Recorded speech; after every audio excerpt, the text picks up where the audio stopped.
ನಾಳೆ ಜುಲೈ 29ನೇ ತಾರೀಕು ಬುಧವಾರದ ದಿನ ಪರಮ ಪವಿತ್ರವಾದಂತಹ ಗುರು ಪೌರ್ಣಮಿ ಇದೆ. ಈ ದಿನ ನಿಮ್ಮ ಅರಿಶಿಣದ ಡಬ್ಬದಲ್ಲಿ ಈ ಎರಡು ವಸ್ತುಗಳನ್ನು ಬಚ್ಚಿಡಿ. ಅರಿಶಿಣದ ಡಬ್ಬದಲ್ಲಿ ಎರಡೂ ವಸ್ತುಗಳನ್ನು ಬಚ್ಚಿಡೋದ್ರಿಂದ ಗುರುವಿನ ಅನುಗ್ರಹ ಲಭಿಸುತ್ತೆ.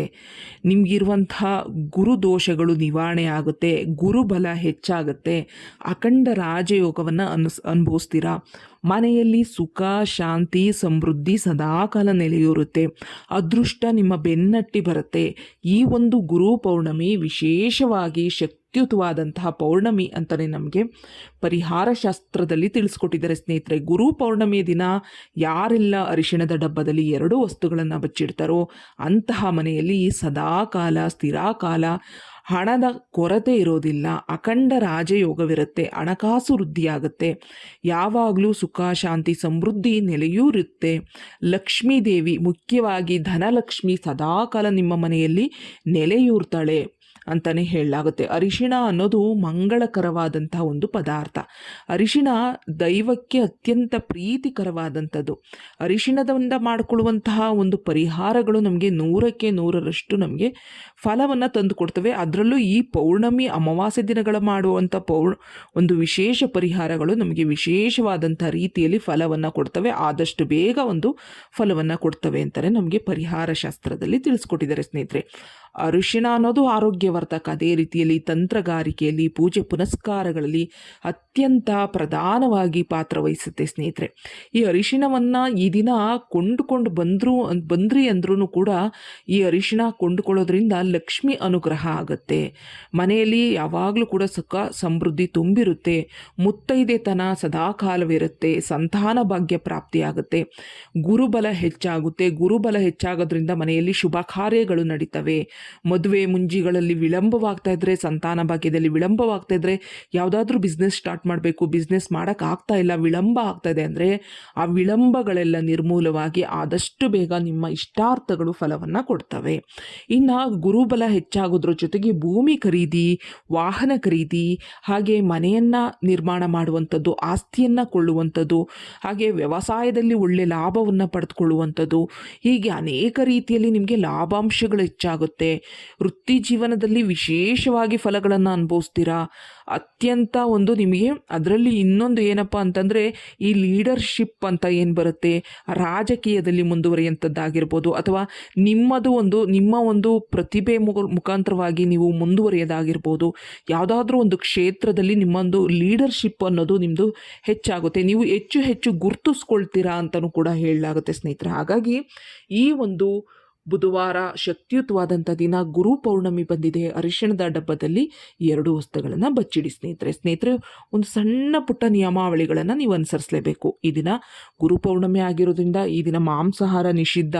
ಶೀಘ್ರವಾಗಿ ಎದ್ದೇಳಬೇಕಾಗುತ್ತೆ. ಸೂರ್ಯೋದಯಕ್ಕೆ ಮುನ್ನ ಎದ್ದು ಬಿಟ್ಟು ಅಂಗಳವನ್ನೆಲ್ಲ ಶುಭ್ರ ಮಾಡ್ಕೊಳ್ಳಿ, ಚೆನ್ನಾಗಿ ತೊಳೆದು ಕ್ಲೀನ್ ಮಾಡಿಕೊಂಡು ಅರಿಶಿಣ ಕುಂಕುಮವನ್ನೆಲ್ಲ ಇಟ್ಟು ಒಂದು ಸುಂದರವಾದಂಥ ರಂಗೋಲಿಯನ್ನು ಹಾಕೊಳ್ಳಿ, ಮನೆಯನ್ನೆಲ್ಲ ಶುಭ್ರ ಮಾಡ್ಕೊಳ್ಳಿ, ಹಾಗೆ ನೆಲವನ್ನೆಲ್ಲ ಚೆನ್ನಾಗಿ ಒರೆಸ್ಕೊಂಡು ಸ್ವಲ್ಪ ಅರಿಶಿಣ ನೀರನ್ನು ಪ್ರೋಕ್ಷಣೆ ಮಾಡ್ಕೊಳ್ಳಿ, ಸ್ನಾನಾದಿಗಳನ್ನು ಮುಗಿಸ್ಕೊಳ್ಳಿ, ಮಡಿ ವಸ್ತ್ರಗಳನ್ನು ಧರಿಸಿ.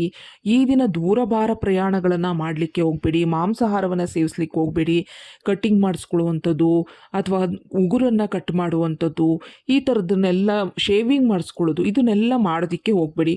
ಹಾಗೆ ಈ ದಿನ ಪ್ರಾಣಿ ಹಿಂಸೆಗಳನ್ನು ಕೂಡ ಯಾವುದೇ ಕಾರಣಕ್ಕೂ ಮಾಡಬಾರ್ದು. ಹಾಗೆ ಈ ದಿನ ಗುರು ಪೌರ್ಣಮಿ ಇರೋದ್ರಿಂದ ನಿಮ್ಮ ಗುರುಗಳಿಗೆ ನಮಸ್ಕರಿಸ್ಕೊಳ್ಳಿ. ನಿಮ್ಮ ಗುರುಗಳಿಗೆ ಏನಾದರೂ ಗುರು ಕಾಣಿಕೆಯನ್ನು ಕೊಟ್ಟು ನಮಸ್ಕರಿಸ್ಕೊಳ್ಳಿ. ಫಲವಾಗಿರ್ಬೋದು, ಕಾಣಿಕೆ ದುಡ್ಡಾಗಿರ್ಬೋದು, ಏನೋ ಒಂದು ಕೊಟ್ಟು ಗುರುವನ್ನು ಸಂತೃಪ್ತಗೊಳಿಸಿ ಅಂತ ಹೇಳ್ತಾರೆ. ಗುರುವನ್ನು ಯಾರೆಲ್ಲ ಸಂತೃಪ್ತಗೊಳಿಸ್ತಾರೋ ಅವರಿಗೆ ವಿದ್ಯಾ ಬುದ್ಧಿ ಪ್ರಾಪ್ತಿ ಆಗುತ್ತೆ, ಹಣಕಾಸು ಹೆಚ್ಚಾಗುತ್ತೆ, ಆಯಸ್ಸು ಆರೋಗ್ಯ ವೃದ್ಧಿ ಆಗುತ್ತೆ ಅಂತಲೇ ಶಾಸ್ತ್ರಗಳಲ್ಲಿ ತಿಳಿಸ್ಕೊಡ್ತಾರೆ ಸ್ನೇಹಿತರೆ. ಹಾಗೆ ಗುರುವು ನಿಮಗೆ ಹತ್ತಿರದಲ್ಲಿ ಲಭ್ಯವಿಲ್ಲ ಅಂದ್ರೂ ಹತ್ತಿರದಲ್ಲಿರುವಂಥ ಯಾವುದಾದ್ರೂ ದೇವಾಲಯಕ್ಕೆ ಹೋಗಿ ಗುರುವಿಗೆ ಸಂಬಂಧಪಟ್ಟ ರಾಘವೇಂದ್ರ ಸ್ವಾಮಿ ಆಗಿರ್ಬೋದು, ಸಾಯಿಬಾಬಾ ಆಗಿರ್ಬೋದು, ದತ್ತಾತ್ರೇಯ ಆಗಿರ್ಬೋದು, ಹೀಗೆ ಯಾವುದಾದ್ರೂ ಗುರುವಿನ ಒಂದು ದೇವಾಲಯಗಳಿದ್ದರೆ ನೀವು ಆ ದೇವಾಲಯಗಳನ್ನು ಅಲ್ಲಿ ಹೋಗಿ ದರ್ಶನ ಮಾಡ್ಕೊಂಡು ಬನ್ನಿ. ಗುರುವಿನ ಅನುಗ್ರಹ ಸದಾಕಾಲ ನಿಮಗೆ ಲಭಿಸುತ್ತೆ ಸ್ನೇಹಿತರೆ. ನಿಮ್ಮ ಮನೆಯಲ್ಲಿ ಚಿಕ್ಕ ಮಕ್ಕಳಿದ್ರೂ ಕೂಡ ಅವ್ರ ಕೈಯಲ್ಲೂ ಕೂಡ ಈ ಪ್ರಕಾರದಲ್ಲಿ ನೀವು ಮಾಡಿಸ್ಬೋದು. ಅವರ ಸ್ಕೂಲಲ್ಲಿರುವಂಥ ಗುರುಗಳಿಗೆ ನಮಸ್ಕರಿಸೋದಾಗಿರ್ಬೋದು, ಏನಾದರೂ ಕಾಣಿಕೆಗಳನ್ನು ಕೊಡುವಂಥದ್ದಾಗಿರಲಿ, ಈ ಥರ ಮಾಡಿದರೂ ಕೂಡ ತುಂಬಾ ಒಳಿತನ್ನು ಕಂಡುಕೊಳ್ತೀರಾ ಸ್ನೇಹಿತರೆ. ಜೀವನದಲ್ಲಿ ಯಶಸ್ಸನ್ನು ಸಾಧಿಸ್ತೀರಾ ಅಂತಲೇ ಹೇಳಲಾಗುತ್ತೆ. ಈ ಪ್ರಕಾರದಲ್ಲಿ ಮಾಡ್ಕೊಳ್ಳಿ ಸ್ನೇಹಿತರೆ. ಇನ್ನು ಅದೇ ರೀತಿಯಲ್ಲಿ ಈ ದಿನ ಅರಿಶಿಣದ ಡಬ್ಬದಲ್ಲಿ ಈ 2 ಪದಾರ್ಥಗಳನ್ನು ಹಾಕೋಬೇಕಾಗುತ್ತೆ ಸ್ನೇಹಿತರೆ. ಈ ದಿನ ನೀವು ಮಾಡ್ಕೋಬೇಕಾಗಿರೋದು ಇಷ್ಟೇ ಸ್ನೇಹಿತರೆ. ಸಾಧ್ಯವಾದರೆ ಈ ದಿನ ನೀವು ಅರಿಶಿಣವನ್ನು ಕೊಂಡುಕೊಂಡು ತನ್ನಿ.